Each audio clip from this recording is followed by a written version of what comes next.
Welcome back to part three. I married the nice guy narcissist. I left off about the carnival situation and with finding out that the money he used to take us to the carnival was should have been used for the rent. So anyway, we end up moving um, after that, and then we moved into another house. And one particular day, my cousin called me and asked me that I want to go to a baby shower with her. And I said, yeah, cool, I'll go with you. So, um, I let him know I was going to the baby shower. Anyway, I go to the baby shower and they end up having a kickback after the baby shower. So I go to that. When I get home, he's already like he's fully dressed, like because it was late when I got back, 1, 2 o'clock, something like that. And I can see that he was upset or mad about something, and he probably had been just drinking and stuff through the day, um, and because he was probably thinking that I was out doing something. So anyway, he says, you ain't gonna no baby shower and all that. You was with some nigga and all this, just a bunch of stuff like that. And I was so tired and I had a little bit too much to drink. I just wanted to go to bed. And so I go in the room to lay down and he grabs me and shakes me, throw me on the bed, and starts to rape me. Um, I'm pretty much out of it by the time I hit the bed. And I started throwing up. I remember throwing up. And that's when he got up and left. So we got up and left. So the next day, he acts like nothing happened. Um, he's drinking through the day. So he was always angry about something, always mad about something. You never would know what was going on with him. You never knew when something happened. He was just always, it was always something. So anyway, of course he didn't believe that. So that's in his mind. That's where I was. So I didn't realize it then, but that's what he would do. If he thought it was true, then he gonna get you back for it. So um,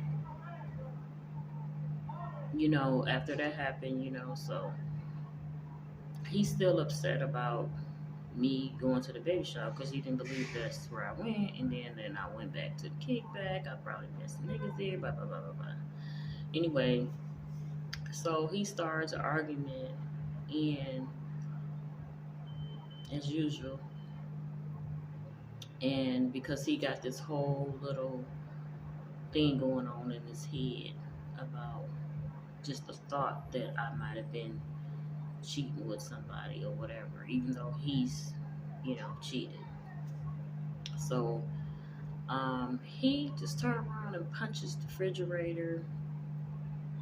We had like a wooden table in the kitchen. He kicks that over towards me. I jump out the way.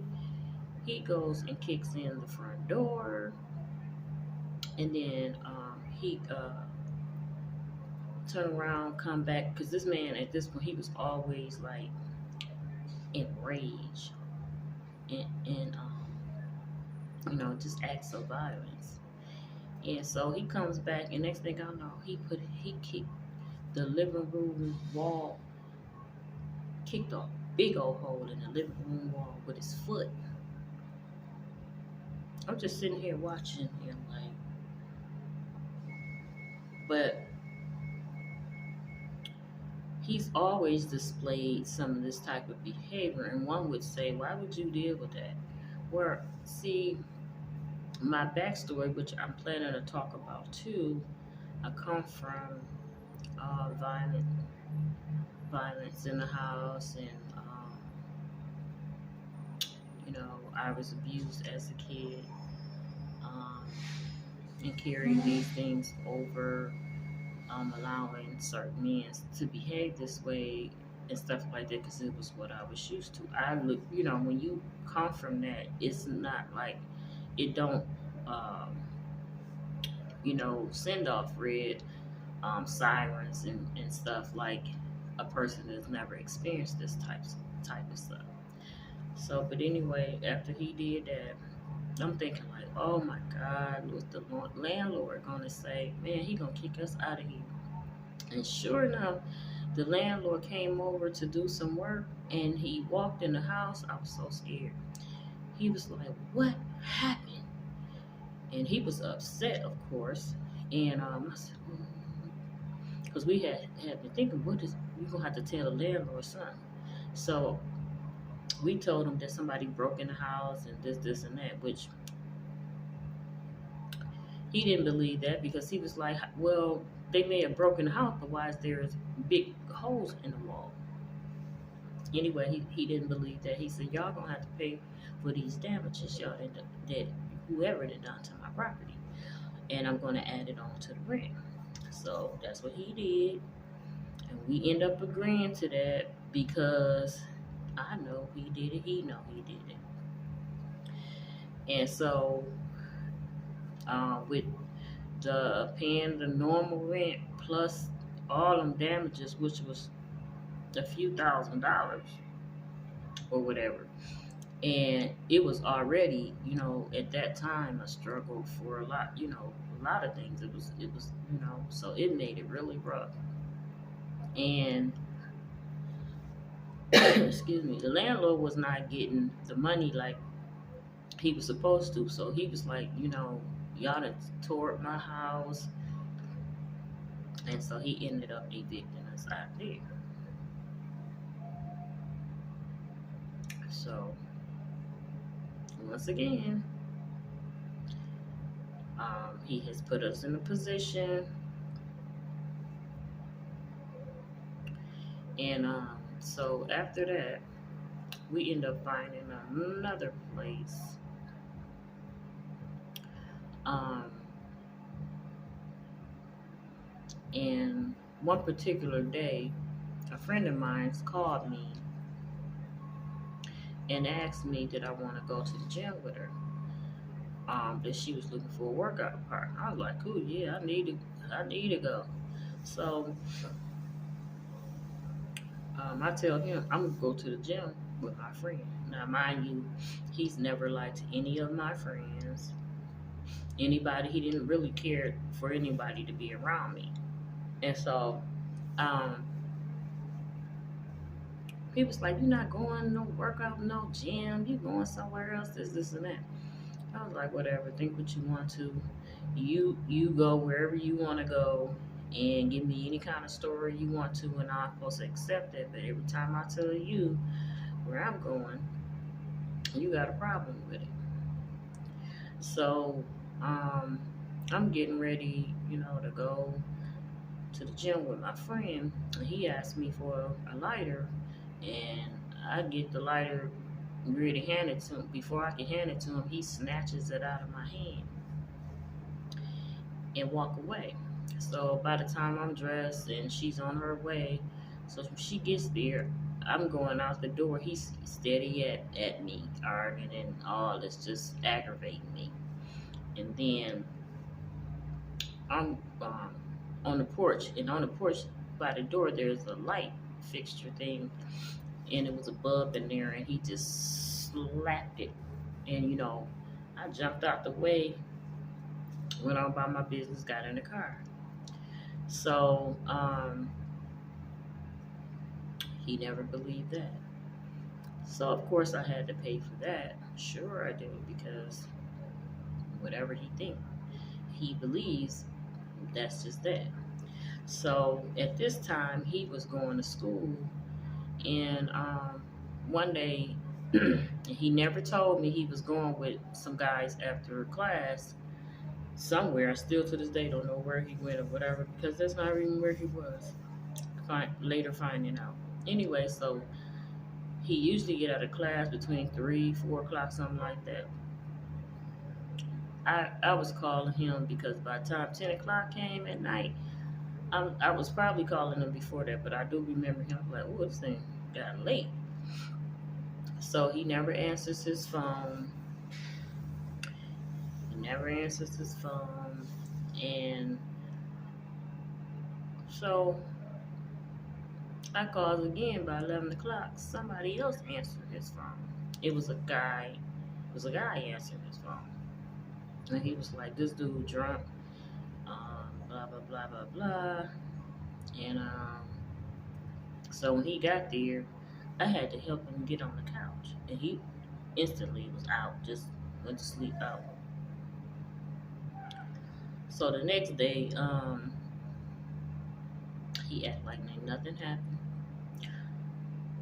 Nothing didn't happen. That's how he always do, like it never happened.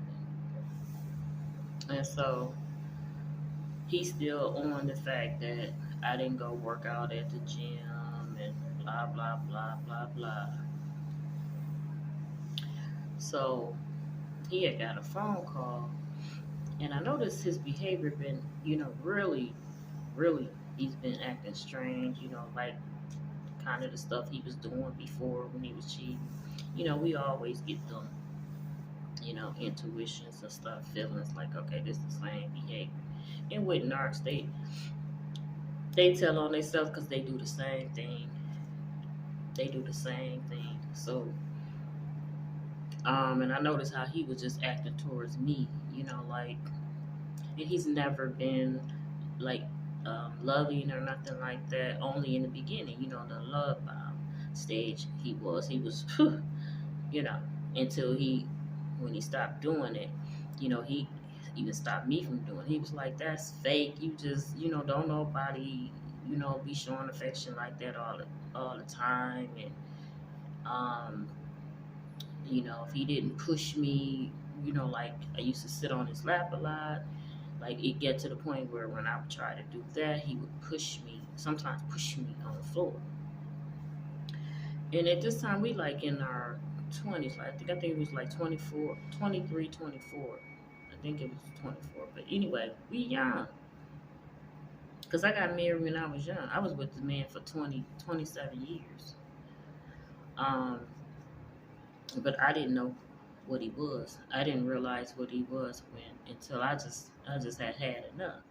But anyway, so he was on the phone, and when I asked him who was he talking to, he said somebody, but I was like, it don't sound like he talking to them. And he was like, you see I'm on the phone, listen, this and that. So anyway, after that, um, there was a situation where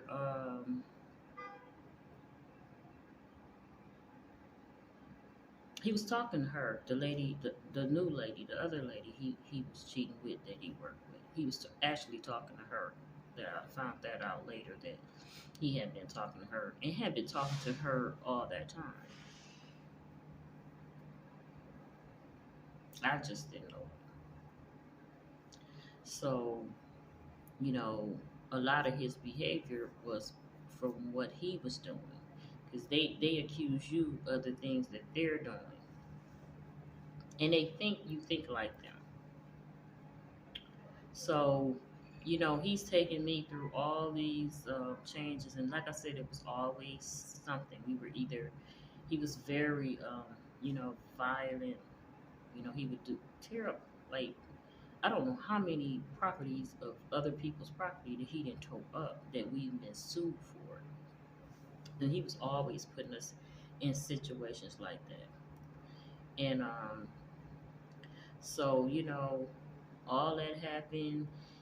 And at this time, I don't know. It just shows you where my mind was and what, like I said, I'm gonna do some story time about my childhood and stuff like that, and do some videos of how I grew up and the type of things that I went through. So I'm going to end this, um, and I'm going to be uploading part 4. Please like, subscribe, comment, and share. Until next video, bye now.